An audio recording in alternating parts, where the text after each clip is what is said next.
دەماوە خۆش بێ هەموو گۆهدار و بینەرین ئزگا بوویەر FM هون سەر پێلا 103.5 لمە گۆهدار دکن و دریاوەشیانە مەیە زیندیرە هون لمە تەماشە دکن خەلەکەک نوش بەرنامەیە مە مژارێن زمان لەگەل من ئەس بەرز و محمودم دەست پێ دەبە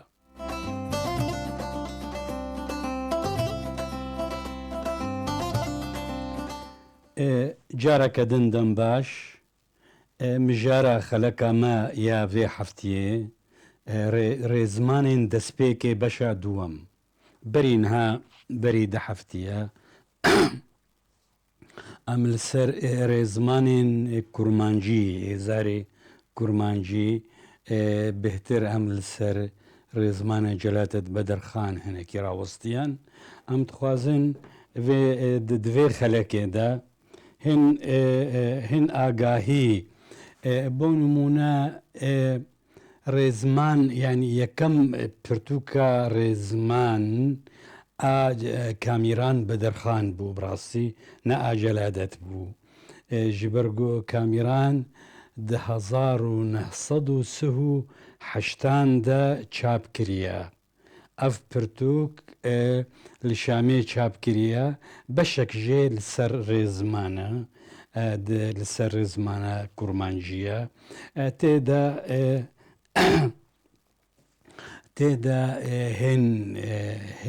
hin şîrova û hin termên rêzman hatine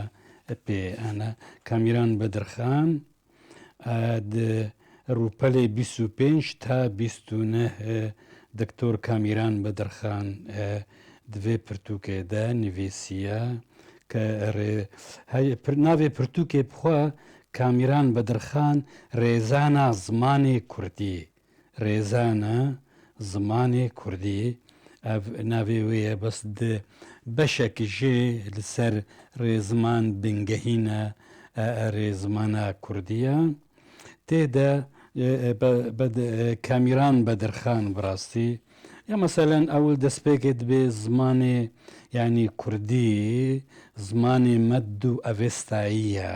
her wekî hatiye naskirin ku zimanên Hind û Ewropayî komkomin mîna koma Latînî koma Slavî koma Cermanî koma İranî zimanên taban vêje li ser zimanê Kurdî zimanekî İranî ye têde di bingehîna zimanê Kurdî bi hin bêje ji danîne tê wek meselen kit wek birga yani birga meqta bikar aniye peyva hevdûdanî gelek cara di nik zimanzanên êvê demê jî bikar anîne mana murekkeb yani ببورن زایند مثلا زایند اوی دیجی رشید کرد دریزمانا خوده زایند بکرانیه یعنی ایم اول مدگو بلکی انو زایند رشید کرد دانیه و درکت انو زایند کامیران بدرخان اوی دانیه اف پیو یعنی اف تیرم جبرگو بیت سو حشتاده چاپ کریە ڕەشیدێ کورد پێنجی و شەشادا یعنی گەلێکی تەمان دیرۆکە چاپێ di meselên nivîsînê de dîroka çapê ew maf didê xwediyê wê nivîsê gava dîroka wê nakevintir bê ji yanî yekî vê dawiyê vê dawiyê ji ê berê standine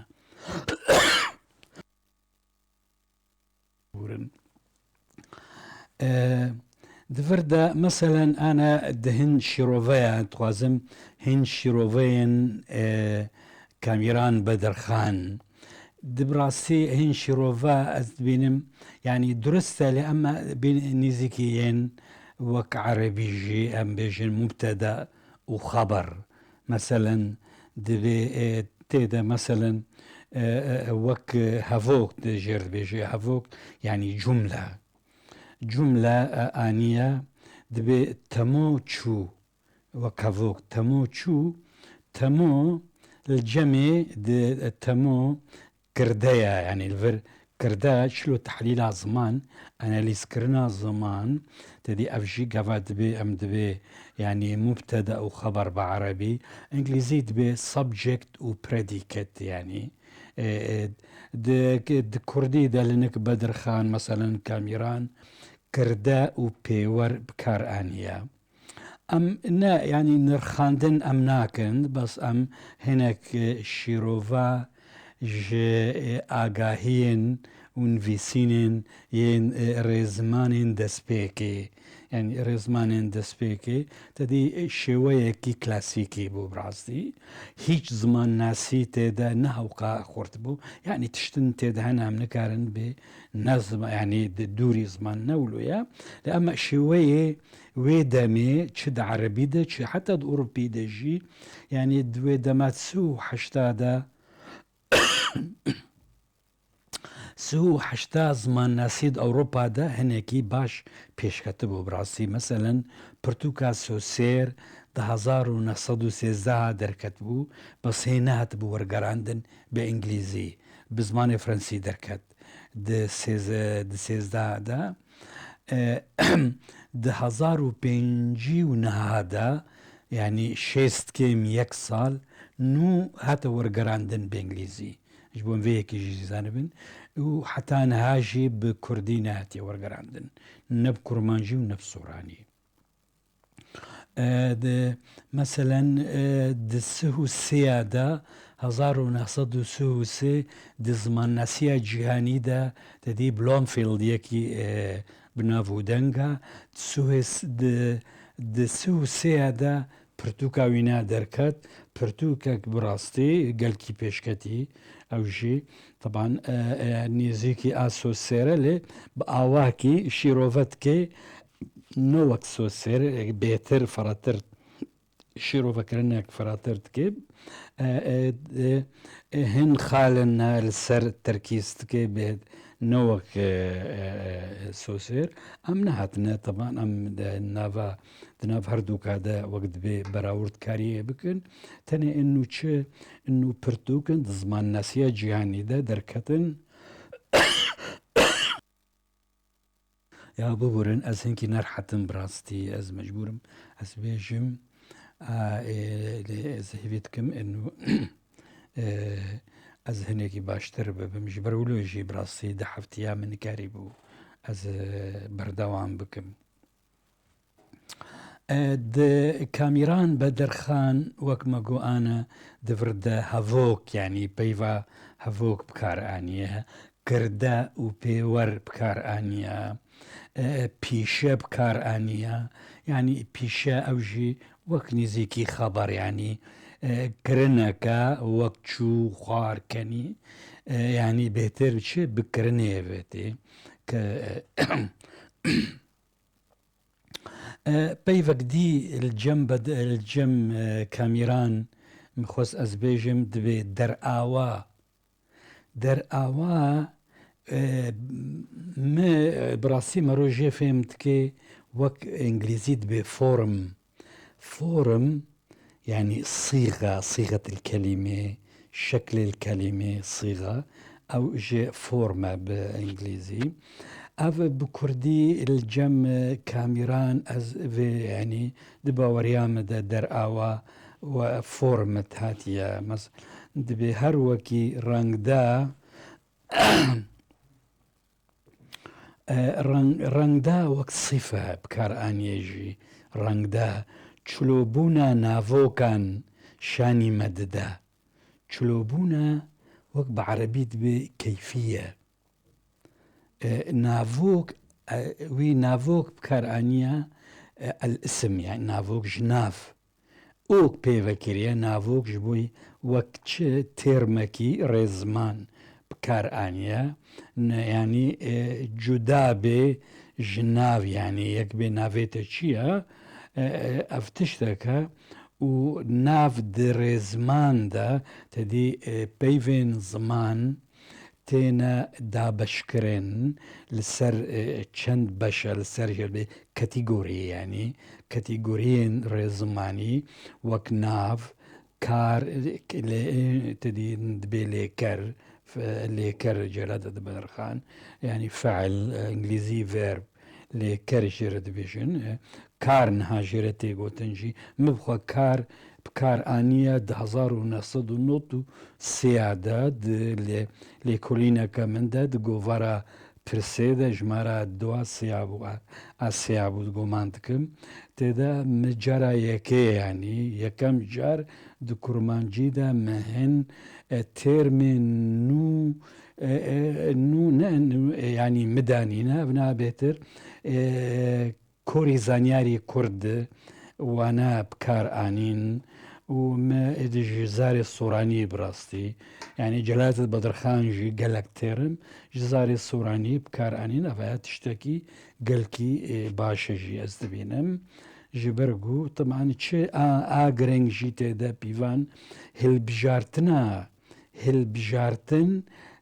چلو هل بجارتن پیوانن هنا حتى مرو هل دبجيري يعني قالك تيجا هنا تيجهن رزمان وك أم بفعل مثلا قالك رزمان نفيسا وك جقر خوين وك جلاتة بدرخان وك كاميران قناة كردو صادق بهاء الدين آميدي مسعود محمد عبد الرحمن دكتور عبد الرحمن حاج معروف دكتورة نسرين فخري دكتورة كيديتر هذا كردستان مكور يعني قالك سر زمانا كردي نفيس عندنا لمخابن يكيتيا ترمين نبو حتى نهاجي نينا يعني أبا بروبلمك أزدبيجم أم دكارن يعني چه انو كونغريكش زمان ناسين كردرونن كارن فيكي يعني يكيتيا ترمينولوجيا رزمان تاني يعني رزمان يعني نابع عن هذا عربي داخ الفعل يعني د قواعد دب أواكية جدر فب أواكي ديا أمشي أم بيفك يك بيف بي كورزمان ناس حمو وي بيفي بكار بينن جبوي چه جبوي خندوان جي ايجي خواهيني يا فيري زماني كرديت كي دنا وان تيرمان دا يه جيش ببي يعني هر يكيش خورا بيفك بيجي نمازاني چيه يعني يعني جبر ولو جي اجزوفا براستي استكزدكم ده انه جركا زمان ناسين كردرونن في مسألة چارە سەر بکن و گەلکی ئێمە برایم گەلکی حسانیە چارە سەرکردناوێنە ئەنو ئەم پەیوێ چ گەلک پەیڤ هەنەم شخۆرە یەکە هێل بژێرن ئەو ژێ یەکە گە موسیقاوێ خۆش بێ یەکە گە چ سەر زمان سڤک بێ تشتن هەنە یعنی جیهانی دا ترمینۆلۆجیا جیهانی دا دەبێ مرۆڤ بخوێنێ ئەنو چ دبێژن چلو مثلا هێلبژارتنە بيفي تيرم يعني قافا قلق مثلا ورقيرين زماني زانستي دا قلق تيرم بكار يعني بكار آنينا دهر جهة كده مثلا ورقيرك يعني مثلا زمان ناسك نفيسان ديا بيفو نو آنينا وان بيفا هنو دا كاربن جهي خوا بقرن دي تيرمي دا لغور وان تيگهان بينا سيا بينا سكرنا تيگهيجي تيدا تين فيساندن والسيرفي مثلا هلبت افاياكي يعني تشتاكي وقت بي بيويستا كو زمان ناسين كرد في خمي بخن والمسألة يكتيا ترمينولوجيا كردي بقرن أنا چنا بي أز وك مثلا أز كارم يعني أز بيشنيار بكم يعني ليستيا كيش ترمينولوجيا وما بيشنيار كر دي برتوكا خدا رزمانا سوري رينفيسا بيفا كردي برتوكا رينفيسا بيفا كردي 1050 چابوویە و بەری وێژێت 10,000 دەژێت حتا 10,500 گۆڤارên کوردیدا gelek lêkolînên me بەلاو بوون و پرتوکێدا کۆم بوون هەمووژی لەسەر ڕێنویسە پەیوا کوردی ینی سەر ستاندەرکردنا تێرمژی و ستاندەرکردە ڕێنویسا کوردی بچە ئاوای تەمان ئەفژی لەسەر چ پەیوەندی بە زمان ناسیە ینی لە گۆڕ قانونێن زمان ناسیە منویساندیە نە لە گۆر وڵا ئەس وێ باش بین یا وێ باش نامینم باشی و نەباشی و ستاندەرد بوون نەستان بوون لە گۆر پیوانیان زمان ناسیە ینی دوێ مەڕۆبێژێ ژی بەرەول مەسەلەن وەک نمونە جارە یەکەم دنۆت و سیادا مەسەلەن مە پێشگر و پاشگر پێناسەکردن لە گۆر پیوانێن زمان ناسیە تەمان نان و مدا پێ خەلکەی بەری ما هەتیە پێناسەکردن ینی ئەڤژی چ ئەڤنشخوا ئەمگەوات بێ زمان ناسی تیۆریەکە زمان ناسیە بنگە خەلکی ئۆروپیە ژێرەدانی چ تبریا وێنە کاربێ زمانە چ زمانی هەیی تە ئەنەلیز بکێ ینی علمەکە چلو ئاە یەکچی دەختوریە خوێنێ مەسەلەن پزیشک دەبێ پزیشک مەسەلەن پزیشک چاوا ینی چلو چاوا ڕەحەت بکێ ئەوژی مەسەلەن خوێنێ بخۆندنێ ئەفژی زمانژی بۆت کاربێ زمان ئەنەلیز بکێ دەبێت چ تیۆریا وێ بخوێنێ ئەو ئەدەواتێن زمان ناسیە ئامێرێن وێنە چلو تیۆریا وێ تمامی بخوێنێ دەکاربێ وێ مەسەلا هەنێکی ژهاب دەرخێ ئەم لەسەر چێ ئەم تێن لەسەر کامیران بەدرخان ڕێزمانە کامیران بەدرخان و ئەم ئێنها مەسەلەن درێزماندا کارتکن ئەم ینی دوێ هەر کەس زانەبێ ینی ئەف کارێن وەک کامیران جەلاتت بەدرخان ڕەشیدێ کورد جەگەر خوین قەناتێ کوردۆ بەهائەددین ئامێدی وێدی یعنی ئەڤەنە تمام یەکی زمانی کوردیدا کار بکێ و درێزمان و vان مەسەلادا کار بکێ دەبێ پرتوکێت vانە تمامە بخوێنێ ji ber ku evena jî dibine benge yê karetê evna jî yanî gelkî giring e ji bilî yanî tîyoriya zimannasiyê divê van rê zimanzana jî pirtûkên wa timama bixwêne fêm bike her yek çi dibêje û çi cudahî û ciyawazî navbera wan de heye de ew karibê tiştekî nûtir û geştir û baştir yanî çêbike ne heme rajê kitêbê wa li ber xwe dêne û rêzimana çêke ev jî ev ne veya ev karekî diye yanî di hînkirinê de fêrkirinê de ev meselê hanekê bikar tên lê ema divir de bikar nayê yanî divê di behs de divê miro lê lêkolînê de bikarê tiştekî nû li ser wa rêzimanên di Kurdî de hatine nivîsandin zêde bike. Ji ber wilo jî yanî em çi jî adîtir meselen di rêzimanin di dîrokê de yanî meselen duwê dema sih û heşta de gi kamîran meselen fikirî peyvên kurmancî yanî muqabilî ejeyê Fransîya yê Erebî danê ev gelkî giring bû. Yani yadîtir jî gelek peyvên wa neşaşin durestin lê ema can di têrim de tiştek heye peyvin ji peyvina xweştir tên ev jî yanî taban yanî biçilo musîqa hin peyv wata ew têgeh bêhtir karin têgehê têrmê xweşik bide ji yeka dîtir bêhtir yanî karê wataya wê nabêtir bide. Yani ana meselen yani awa peyva awa ji loma migo çi ev çi peyva sîga yani ji ber ku awa nêzîkî sîga ya der wek enû xa yani derve yani ew awayê şiklê derve form ji xwe awa derve ya yani manê didê bi rastî em gelek jare form bikartênin ya şêwe bikartênin der awa jî ez xweş dibînim bi rastî. Hoker meselen bikar aniye bi wateya zarf گرێک بکار ئاە بواتەیە وەک لێ و مثلەن لێ وەک ئەو ینی وەک عربیت بحروف العطف يعني بإنجليزي conjunction لفر جريك يعني بهفا جريد دي جوي بكار آنية يعني دفر ده براسي أم يعني امكان بما قالك بيفين وينا يعني وك بيجا هافوك دنگدير دنگدار نافوك زاين يعني ابناء شما لفير the terminology دا السر ترمين وانت سكنن جبرجو هر او شي هشمنديا نفيسر دي خوياكرن دريزمان دا يعني اف بيشي برجو او هشمنديا ريز